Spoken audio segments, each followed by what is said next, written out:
தமிழ் ஜனம் குடும்பத்தினருக்கு வணக்கம். ஜனம் கேள்விகளுக்கு உங்களை மீண்டும் வரவேற்பதில் மகிழ்ச்சி.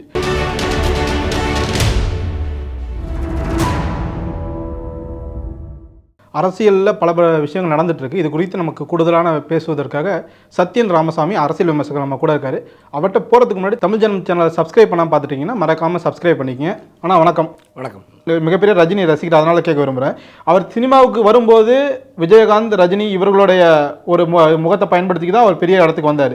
அதுக்கப்புறமா ஒரு கட்டத்துக்கு அப்புறம் அவங்களே எதிர்க்க ஆரம்பித்தார். இந்த அரசியலுக்கு வர ஆரம்பிச்சதுக்கப்புறம் தொடர்ந்து ரஜினிக்கு எதிரான பதிவுகள், ரொம்ப வக்கரமான பதிவுகள்லாம் போட்டார். இதை எப்படி பார்க்குறீங்க? ஏன்னா ஒரு விதத்தில் என்ன சொன்னாங்கன்னா, நாங்கள் ஆட்சிக்கு வந்துடக்கூடாது, நாங்கள் அரசியலில் இது ஆகிடக்கூடாதுன்னு ரஜினி ரசிகர்கள்லாம் தடுக்க பார்க்குறாங்க, எங்கள் மீது அவதூறு பரப்புறாங்கன்னு ரொம்ப வன்மமாலாம் பேசுகிறாங்க. இந்த இதை எப்படி பார்க்குறீங்க? சரி, அதாவது இப்போது தலைவர் ரஜினிகாந்த் அவர்களை வைத்து தான் விஜய் வந்தார்.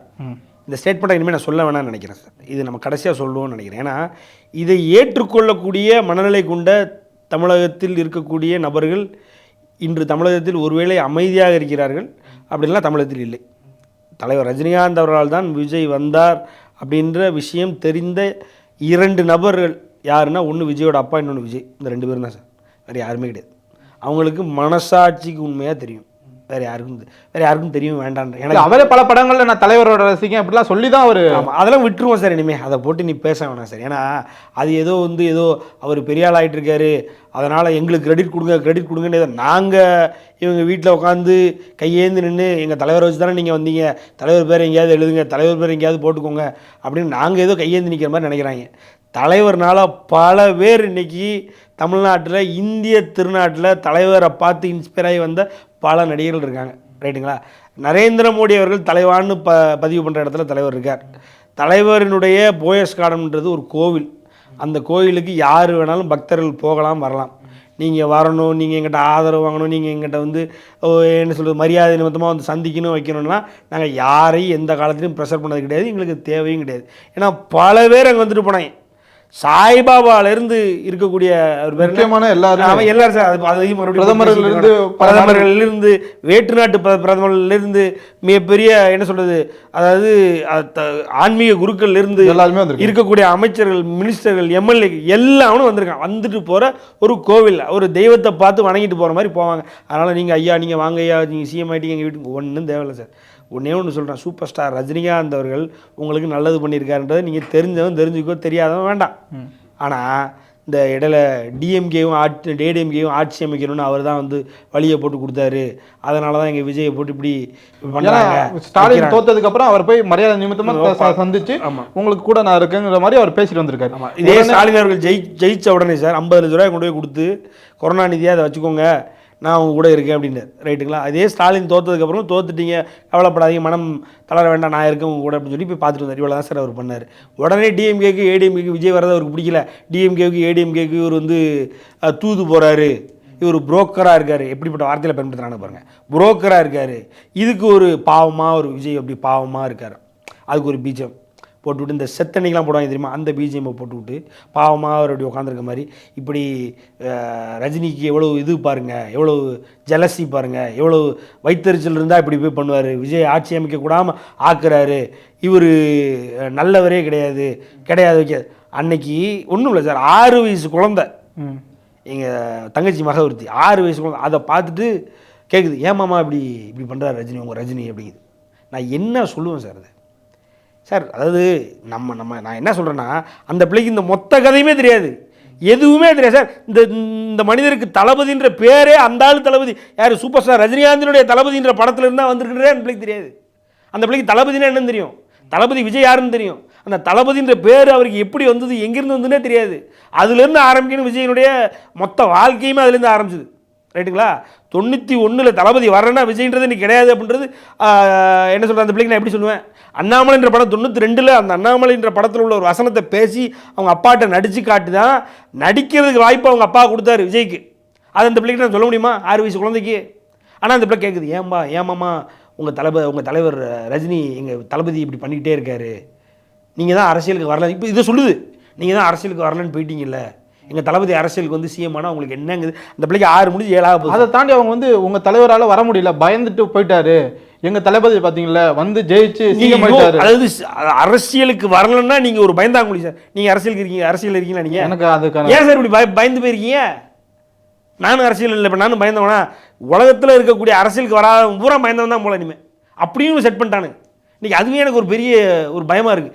எல்லா பசங்களும் சொல்கிறது தான், ரஜினிகாந்துக்கு அரசியலுக்கு வரல பயந்து ஓடிட்டார், அரசியலுக்கு வரலன்னா பயந்து ஓடிட்டார்னு. என்னடா இது, எங்கே இருந்துடா இது, எப்படா நரேட்டிவ்? அப்போனா ஊரில் இருக்கிற அரசியலுக்கு வராதவன் எல்லாம் பயந்தவனா? எல்லாம் பயந்தவனா? என்ன இந்த மாதிரி தவறாக ஒரு சில நரேட்டிவ்ஸை அதை அவங்களுக்கு பிடிக்கிற, மறுபடியும் சொல்கிறேன், அங்கேயே திருப்பி வரேன்னு நினைக்காதீங்க, அவங்களுக்கு பிடிக்கிற மாதிரி 30 செகண்டில் அவங்களுக்கு டெலிவரி பண்ணிடுறாங்க சார். அந்த பசங்க அதை எடுத்துக்கிறாங்க சார். இது எதிர்காலத்துக்கு என்ன ஆகும்? எதிர்காலம் ஒன்றும் கிடையாது சார். நான் தான் மறுபடியும் சொல்கிறேன்ல, அந்த உலகத்தை நீங்கள் வெளியிலேருந்து பார்த்துட்டு ஏன் இப்படி இருக்காங்க, ஏன் இப்படி இருக்காங்கன்னா, நீங்கள் பூமர், நானும் பூமர், ரைட்டுங்களா? அந்த உலகத்துக்குள்ளே போய் நம்மளும் என்ன பண்ணணும் அப்படின்றத நீங்கள் புரிஞ்சுக்கணும். சட்டைலாம் இனிமேல் போடக்கூடாது, இனிமேல் எதுவும் போடக்கூடாது. இன்னொன்று தெரியுமில்ல, வெள்ளை கலர் சட்டை ப்ரௌன் கலர் பேண்ட் போட்டாலே நீங்கள் வந்து விஜயை பார்த்து தான் போடுறீங்க, தெரியுமா இல்லையா? தான் அவ்வளோதான். என்ன என்ன என்ன விஜய் காஸ்டியூமில் வரீங்க அப்படின்னு? டேய், சட்டை வெள்ளை சட்டை ப்ரௌன் பேண்ட்ன்றது இப்போ இல்லடா. ஐயோ, எனக்கு ஸ்கூல் யூனிஃபார்மே அது ஒரு கட்டத்தில் அதான் இருந்தது சார். நான் மறுபடியும் சொல்கிறேன், நீங்கள் என்னை வந்து அந்த உலகத்தில், உங்கள் உலகத்தில் நீங்கள் என்னை வச்சுருக்காதீங்க. எனக்கு அது வேண்டாம், என்னை விட்டுருங்க. நான் அந்த உலகத்துக்கே போயிடுறேன். எனக்கு அவனுக்கு கூட போய் இனிமேல் நான் வெள்ளை கலர் சட்டை ப்ரௌன் கலர் பேண்ட் போட்டால் நான் தளபதிக்காக போட்டிருக்கேன். அந்த என்னுடைய மொத்த மைண்ட் செட்டு நான் மாற்றணும்னு நினைக்கிறேன். என்னுடைய மொத்த மைண்ட் செட்டும் இதனால் வரைக்கும் நான் பலரிடமிருந்து கற்றுக்கொண்டது, பல அரசியல்களை நான் தெரிந்து கொண்டது இல்லை, எனக்கு தெரிந்த அந்த 10% அரசியல் வந்து நான் கற்றுக்கொண்ட அனைத்துமே தவறு. நான் ஒன்றும் நேற்று ஸ்னாப்பில் அக்கௌண்ட் ஆரம்பிச்சிட்டேன்.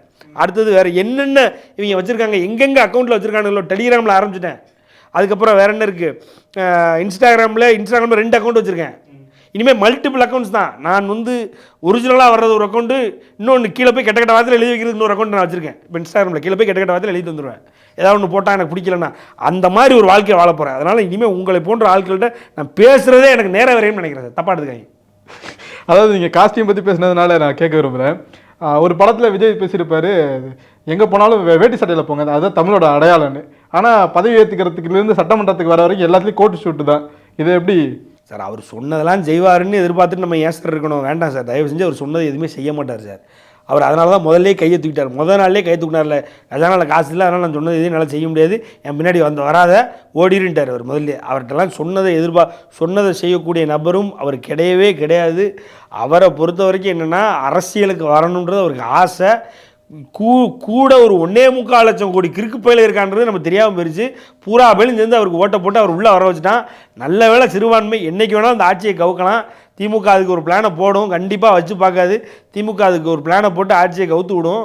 எவனாவது ஒரு 2 பேர் சாக மாட்டானா, செத்ததுக்கப்புறம் ஆட்சி அதுவாக கவுழ்ந்தவுடனே நம்ம பார்த்துக்கலாம். என்னென்னா, அவர் சொன்னதை செய்வார், அவர் இன்றைக்கி இதை சொன்னார், அன்றைக்கி இதை சொன்னார் அப்படின்றதான் நீங்கள் எதிர்பார்த்து தயவு செஞ்சு உட்காந்துருக்க வேண்டாம். உட்கார்ந்துருப்பது, நான் சொல்கிறது, ஒரு அரசியல்வாதியாக, ஒரு முதல்வராக, ஒரு முதல்வரிடமிருந்து இந்த எதிர்பார்ப்புகள்லாம் எனக்கு இருக்குன்னு ஒரு சில தமிழர்களுக்கு உட்காந்துருக்காங்க இல்லையா, அவங்க எல்லார் கண்ணிலையும் மண்ணை தூக்கி அள்ளி போடுவார் அவர். அப்படிப்பட்ட, அதான் நான் சொல்கிறேன்ல, ராதன் பண்டிட் அவர்களை வந்து அரசினுடைய மிக முக்கிய ஒரு ஆஃபீஸராக மாற்றிருக்காரு அப்படின்னா, ஜோசியக்காரன் என்ன ஆஃபீஸரு? அவன் நீ ஜாதகத்தை கொடுத்துட்டு அவன் பார்த்துட்டு உனக்கு நல்லது இருக்கா நல்லது நடக்காதுன்னு பார்த்து சொல்ல போகிறான். அந்த ஆள் ஒரு ஜோசியக்காரன், அவன் என்ன ஆஃபீஸரு? அப்புறம் அவரை போய் ஆஃபீஸராக உட்கார வைக்கிறாருன்னா இவர்கிட்ட நீங்கள் என்ன எதிர்பார்ப்பீங்க நீங்கள்? அதனால் சொன்னது செய்வார்ன்றதெல்லாம் எதிர்பார்க்காதீங்க. அவர் வேஷ்டி சட்டையை சொல்லுவார், தமிழன்னா எல்லாரும் பாரு. ஆஸ்திரேலியா போகும்போது வேஷ்டி சட்டை போட்டு போவார். அங்கே எதுக்கே வேஷ்டி சட்டை போட்டு போனேன்? அவன் உடனே அங்கே இது அவன் அந்த ஆஸ்திரேலியாலையா அது இங்கே ஆஸ்திரேலியாவில் ஒன்று, என்ன இது காஸ்டியூம், இது என்ன நம்ம அண்ணா இருந்தாலும் நீங்கள் ஒரு பேண்ட் ஷர்ட், அவங்க ஒரு இலங்கை தமிழ் பெண், அதில் வேறு அது ஒரு நம்ம பேசிக்கிறோம். இலங்கை தமிழ் பெண் வந்து என்னண்ணா நீங்கள் இந்த மாதிரி ஒரு காஸ்டியூம் வந்துருக்கீங்க, இதை பார்த்தா எல்லோரும் சிரிப்பாங்களாம்மா, நம்ம எங்கே போனாலும் நமக்கு வந்து அன்னை தமிழ் அப்படிம்பாப்பில். இது இந்த மெர்சல் படத்தில். அப்படிப்பட்டவர் இன்றைக்கி எதுக்கு பேண்ட் ஷர்ட்டை போட்டு வந்திருக்காரு நீங்கள் கேட்குறீங்க? நல்லா நாக்கப்படுங்கிற மாதிரி தான் கேட்குறீங்க. ஆனாலும் அது என்ன சொல்லுவாங்க, எவ்வளோ கூலஸ்ட்டு சிஎம் பாருங்கள், எங்கஸ்ட்டு சிஎம் பாருங்கள் அப்படிம்பானுங்க. வேணுமா உங்களுக்கு? தேவையில்லாமல் எதுக்கு இந்த மாதிரி கேள்வி கேட்டு நீங்கள் அடி வாங்க போகிறீங்க? அதனால் நீங்கள் பாருங்கள், ஒட்டுமொத்த நான் ஃபோர்ஸாக இருந்தேன்னா எனக்கு தெரியாது சார், நான் தமிழ்நாட்டுக்காரன் சார். நீங்கள் ஃபோர்ஸாக இருந்தீங்கன்னா எனக்கு தெரியாது. இருக்கக்கூடிய தமிழ்நாட்டு விஜய் ரசிகர்கள், ஜோசப் விஜயனுடைய ரசிகர்கள் ஃபோர்ஸாக இருந்தாலும் தெரியாது. முழு உயிரை கொடுத்து ஃபோர்ஸாக இருந்தது யாருன்னா, இலங்கையில் இருக்கக்கூடிய அந்த இலங்கையினுடைய தமிழர்கள் தான். எங்கள் தளபதி ஆட்சிக்கு வரும் ஆட்சிக்கு வந்து நாளே காங்கிரஸ் போய் சேர்ந்தான் பாருங்க உள்ள. அதாவது புரியாத சிங்கள வார்த்தையில் திட்டுறான் சார். தமிழில் திட்டினா பரவாயில்ல, சிங்கள வார்த்தை விட நீ நல்லா தமிழ் தானே பேசிக்கிட்டு இருந்த, தமிழில் திட்டுறா அண்ணா, ஏன்டா சிங்கள வார்த்தையெல்லாம் போட்டு திட்டுற, புரியலடா ஒன்று. ஏன்னா ஆட்சி 108 தான் வந்தப்போ அவரால் ஆட்சி அமைக்க முடியல. இங்கிருந்து இலங்கையில் இருந்தவங்க எல்லாம் பல பேர் பேசினாங்க, இலங்கை பாராளுமன்றத்தில் வாழ்த்து தெரிவிக்கிறாங்க. இந்த இலங்கைக்கும் இவருக்கும் அந்த கனெக்ட் எதனால? அண்ணன் சார், இலங்கையில் இருக்கக்கூடிய தமிழர்களுக்கும் அண்ணன். நீங்கள் பாருங்கள், தமிழக வெற்றி கழகம் அடுத்து ஸ்ரீலங்கா வெற்றி கழகம்னு மாறப்போகுது, கேரளாவில் போகிறாங்க, அது தெரியுமில்ல. கேரளா வெற்றி கழகம்னு போகும்போது, அடுத்து கர்நாடகா வெற்றி கழகம் கேவிகே போக போகுது. இதெல்லாம் நடக்க போகுது. என்னென்னா இதில் என்ன பிரச்சனைனா, அவனுக்கு ரொம்ப, அதாவது ஏற்கனவே ஒரு தடவை என்னோட யூனிவர்சிட்டியாக இருந்தால் 2010 காலகட்டத்தில் இலங்கையை மேப்லேருந்தே தூக்கிடுவேன் அப்படின்னு பேசினார். யார்? திரு விஜய் அவர்கள் இலங்கைன்ற ஒரு நாடு மேப்லே இருக்காதுன்னு பேசினார்.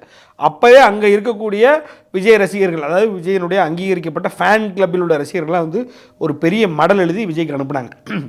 இலங்கை மேப்லேருந்தே தொடச்சி எடுத்துருவோம் அப்படி இப்படிலாம் பேசியிருக்கீங்க, இது ரொம்ப எங்களுக்கு ஹர்ட்டிங்காக இருக்குது, தயவு செஞ்சு இதெல்லாம் வாபஸ் வாங்க, இந்த வார்த்தைகளை நீங்கள் மறுபடியும் முழுங்குங்க அப்படி இப்படின்லாம் எழுதி அனுப்புனாங்க. ரைட்டா? இப்போ மறுபடியும் பார்த்தீங்கன்னா இவங்க தான் உயிரை கொடுத்து விஜயை சிஎம் ஆகணும்னு யாரை வச்சு ஆகணும்னு பார்த்தா காங்கிரஸ் வச்சு ஆகணும். அந்த காங்கிரஸ் தான் அங்கே இருக்கக்கூடிய இலங்கை தமிழர்கள் என்ன பண்ணுச்சுன்றது உலகம் அறியும், நாடறியும், உலகம் அறியும். அப்படிப்பட்ட காங்கிரஸ் கூட கூட்டணி வச்சுருக்கேன், என்னென்னா இப்படி பண்ணிட்டீங்கோ அப்படின்னு போட்டு அடி நொறுக்குறானுங்க அங்கே போட்டு. இதுதான், அதாவது நீங்கள் ஆசைப்பட்டு ஆரவாரப்பட்டு விஜய் இன்றைக்கி சிஎம் ஆக்கியிருக்கீங்களா, அந்த விஜய் உங்களுக்கு எப்படி திருப்பி கொடுக்க போகிறான்றதை வெயிட் பண்ணி பாருங்கள். அதுதான் இன்றைக்கி இலங்கையில் ஒரு சாம்பிள். அதே மாதிரி உங்களுக்கும் இங்கே நடக்கும். இங்கே பொறுமையாக நீங்கள் வெயிட் பண்ணி பார்த்தா போதும் சார். கோமாளிகளின் கூடாரம், அந்த கோமாளிகள் என்ன தான் மேக்கப் போட்டு வந்தாலும் கோமாளி தான். ரைட்டுங்களா? அப்படித்தான் இன்றைக்கி நடக்க போகுது. இவர் கோட்டு போட்டாண்ண போடவே இல்லைண்ணே, ஒன்றுமே இல்லை.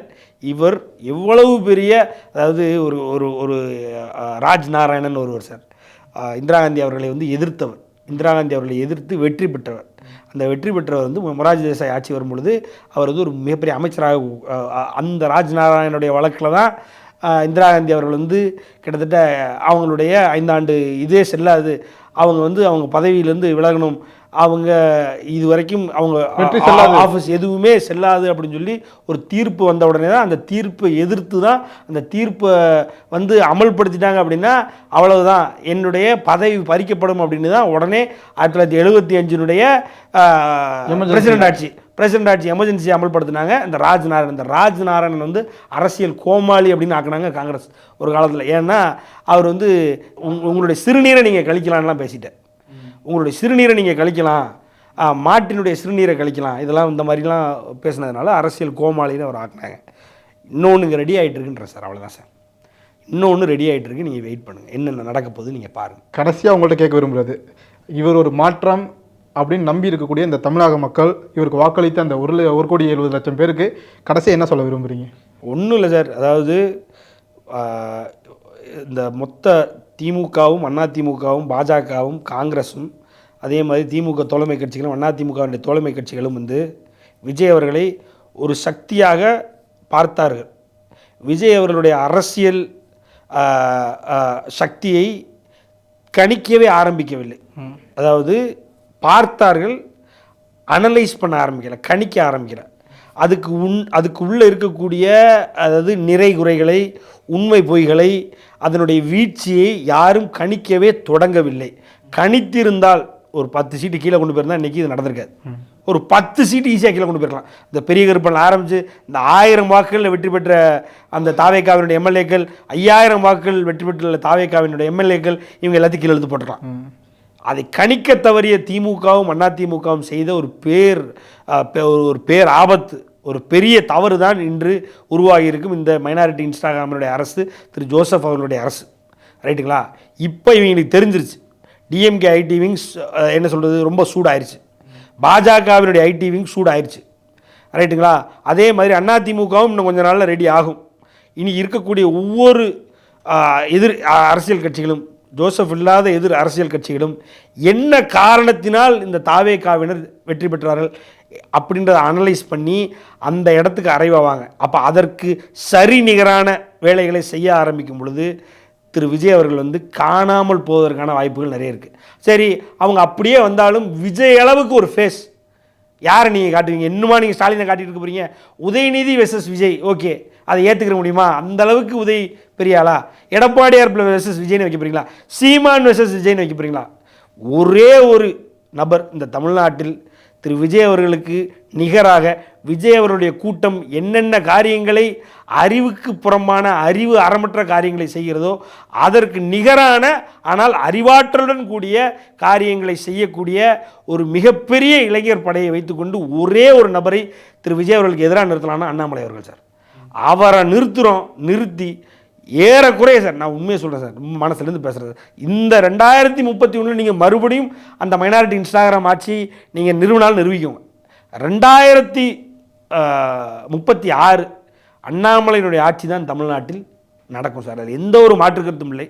நான் ஒன்று சொல்கிறேன், நீங்கள் இத்தனை ரீல்ஸ் பார்க்குறீங்க, இத்தனை 1,70,00,000 பேர் இத்தனை ரீல்ஸ் பார்க்குறீங்க, வைக்கிறீங்க, வைப் ஆகுறீங்க, அதில் நீங்கள் உங்களுக்கு ஒரு வெறி வருது, அந்த வெறியோடு போய் ஓட்டை போட்டு தள்ளிட்டீங்க ரைட்டா. ஒரு நிமிஷம் அதில் மறந்து இந்த விஜய் இந்த நாட்டுக்காக என்ன பண்ணியிருக்காரு, இந்த விஜய்க்கு என்ன தகுதி இருக்குது, ட்ராப் அவுட் ஆகி வெறுமனே ஒரு காலேஜில் கூட படிக்காமல் வெளியில் வந்து ட்ராப் அவுட் ஆன ஒரு நபர், இந்த விஜய் தமிழ்நாட்டுக்கு என்ன பண்ணியிருக்காரு, உண்மையிலே உனக்கு நீ பார்க்குற ரீல்ஸ் பார்க்குற உனக்கு என்னது பண்ணியிருக்காரு நீ யோசிச்சு பாரு. அப்போ அதே இடத்துல நீ இந்த இடத்துல அண்ணாமலையோ இல்லை அரசியலுக்காக மக்களுக்காக பாடுபட்ட சீமான் போன்றவர்களே வச்சு பாரு. ஒரு தடவை பார்த்துரு போதும், உனக்கு எங்கேயாவது ஒரு இடத்துல 1% அறிவுன்னு இருந்ததுன்னா அது உனக்கு எடுத்து கொடுக்கும். ஒருவேளை அண்ணாமலை இந்த களத்தில் இல்லாமல் போனது தான் விஜய்க்கு ரொம்ப சாதகம். ஆமாம் சார், அண்ணாமலை அவர்கள் அது சார், அதாவது பாஜகவினுடைய தலைவர் நயனார் அவர்கள் வந்து வேலை பார்க்கலன்னு சொல்ல வரல சார். ஐயா நயனார் நாகேந்திரன் அவர்கள் வந்து உழைப்பாளி, அவர் கண்டிப்பாக அவர் வேலை பார்ப்பார். ஆனால் இந்த இன்ஸ்டாகிராம் கும்பல், இந்த இன்ஸ்டாகிராமினுடைய இந்த மைனாரிட்டி அரசாங்கத்தினுடைய வீழ்ச்சி, அதாவது ஒரு வீரியம் அப்படின்றத கணிக்க தவறிவிட்டார் ஐயா நயனார் அவர்கள். இது நல்லாவே தெரிஞ்சவர் சார். அரசியல்வாதி ஆகும் பொழுதே வார் ரூமோட வந்தவர் சார் அண்ணாமலை. அரசியல்வாதின்னு இன்றைக்கி அவர் அறிவிக்கிறாங்கன்னா இன்றைக்கே அவர் கையில் வார் ரூம் இருந்தது. அதுதான் வந்து விஜய் அவருடைய வெற்றியே. அதை அது அண்ணாமலை அவர்களுக்கு அது முன்னாடியே அவருக்கு தெரியும். நான் அண்ணாமலை அவர்கள் முதல்ல கணிச்சார், ஒரு இடத்துல பேசும் பொழுது இந்த தடவை தனிப்பெரும்பான்மைன்னு எந்த கட்சிக்கும் கிடைக்காது. ஆமாம் 2024. ஆமாம், பாஜக 234 தொகுதிகளிலும் தனித்து போட்டிட்டால் பாஜக ஏதாவது ஒன்று பண்ணும், இல்லைன்னா பாஜகவில் ஒன்றும் பண்ண முடியாது, யாருக்குமே அறுதி பெரும்பான்மை கிடைக்காது அப்படின்னு கணிச்சது அண்ணாமலை அவர்கள். அவருக்கு தெரியும் இனிமேல் வந்து வார் ரூம் அரசியல் தான் தமிழ்நாட்டில் அரசியல், இந்தியாவில் அரசியல்னு அவருக்கு தெரியும். விஜயனுடைய வார் ரூமை ஈக்குவேட் பண்ணி, அதாவது அவங்க முட்டாத்தனமாக போட்டுக்கிட்டு இருக்க ரீல்ஸுக்கெல்லாம் இவங்க பதிலடி வந்து அதே ரீல்ஸில் அதே விஜயோட பிஜிஎம் உருவி இவங்க போட்டுக்கிட்டு இவங்க அறிவார்ந்த அரசியல் பேசுவாங்க தெரியுமா. அந்த இடத்துல தான் விஜயா அண்ணாமலையான சார். விஜயா அண்ணாமலையான்னு இன்றைக்கி நீங்கள் தமிழ்நாட்டில் ஒரு இன்னைக்கு ஜெயிச்சிட்டார் சார் விஜய். அப்பவும் கூட நீங்கள் போயிட்டு ஒரு சர்வே எடுங்க சார், அண்ணாமலை தான் அப்படிம்பாங்க சார். திமுக காரரே சொல்லுவாங்க சார் அண்ணாமலை தான். அப்புறம் என்ன சார் உங்களுக்கு அதை விட வேறு என்ன சார் வெற்றி வேணும்? அதிமுக காரெல்லாம் எழுதி கொடுப்பான், பாஜக காரன் சொல்லவே தேவையில்லை. நீங்கள் பொறுமிக்கிட்டு இருக்கான் ஆகணும். அதனால் இனிமேல் பாஜகவினுடைய அண்ணாமலை வெர்சஸ் விஜய் தான். தமிழ்நாடு அரசியல் இப்படி தான், அவ்வளோதான் சார். அவரை உள்ளே கொண்டு வாங்க. அவரை உள்ளே கொண்டு வரேன்னா பாஜக ஒரு மிகப்பெரிய அழிவை நோக்கி தமிழ்நாட்டில் போயிட்டுருக்கு. அதே மாதிரி சொல்கிறேன், எப்படி ஒவ்வொரு மாநிலமாக சென்று அந்த மாநிலத்தை இன்றைக்கி வந்து பாஜகவினுடைய கோட்டையாக உருவாக்கி கொண்டிருக்கிறார்களோ, அந்த மாதிரி 2029க்கு மொத்த அமித்ஷாவினுடைய கேங்கும் மோடியினுடைய கேங்கும் இங்கே இறங்கினா மட்டும்தான் அடுத்த வேலையை பார்க்க முடியும். இந்த 2026 எலெக்ஷனும் அவங்க வந்து கையை நீட்டிட்டாங்க. இந்த 2 மாநிலத்திலையும் அவங்க ஒழுங்காக வேலை பார்க்கலன்னு நான் சொல்லுவேன் சார். அமித்ஷாவுடைய ஆஃபீஸுக்கு நான் சொல்கிற ஒரு ரெக்வஸ்ட் தான், அதாவது நீங்கள் என்ன இருக்கக்கூடிய அனைத்து மாநிலங்களையும் கூட்டணியோ எதிரணியிலையோ அப்படி இல்லைன்னா ஆளும் கட்சியாகவும் நீங்கள் இருக்கிறீங்க, ஒரு தமிழ்நாடு கேரளாவை தவிர எதுக்கு அதுக்கு போட்டு உயிரை கொடுக்கணும் அப்படின்னு நீங்கள் நினைக்கிறீங்க? உங்களுடைய நியாயம்தான், ஓகே. இத்தனை மாநிலமும் கையில் இருக்கும்போது எதுக்கு இந்த 2 மாநிலம் போட்டு தொங்கிட்டு இருக்கணும்னு நீங்கள் நினைக்கிறீங்க. ஆனால் இந்த தமிழ்நாட்டில் உங்களை விரும்பி, உங்கள் கூட்டத்தை விரும்பி பல லட்சம் மக்கள் இருக்காங்க, பல கோடி மக்கள் இருக்காங்க. அதனால் எப்படி 15 நாள் முகாமிட்டு பெங்காலை இன்றைக்கி ஒன்றுமில்லாமல் ஆக்கி பெங்காலில் இருக்கக்கூடிய இடது கம்யூனிஸ்டினுடைய ஆட்சியும் சரி, டிஎம்சியினுடைய ஆட்சியும் சரி ஒன்றுமில்லாமல் ஆக்கி இன்றைக்கி பாஜகவினுடைய கொடி அங்கே பிறக்கிறதோ, அதே மாதிரி 15 இல்லை 60 நாள் இந்த தமிழ்நாட்டை வந்து தங்கியிருந்து நீங்கள் இந்த தமிழ்நாட்டை வந்து இதுவரைக்கும் வந்து தேவையில்லாத ஒரு ஆட்சி செய்தார்கள். இப்போ இருக்கிறது வந்து முட்டாள்களுடைய ஆட்சி. இதிலிருந்து எங்களை காப்பாற்றி தயவு செஞ்சு அண்ணாமலை கையில் ஒப்படைச்சிட்டு போங்கன்றது தான் ஒரு ரெக்வஸ்ட்டாக நான் வைக்கிறேன். 2029 நீங்கள் உள்ளே வந்துருங்க, அப்புறம் 2031 நம்ம பார்த்துக்கலாம். 2031 ஏறக்குறைய 99% அண்ணாமலையோட ஆட்சி இந்த தமிழ்நாட்டில் வர வேண்டும் என்றால் பாஜகவில் தலைவராக அண்ணாமலை அவர்கள் வருவது நலம்.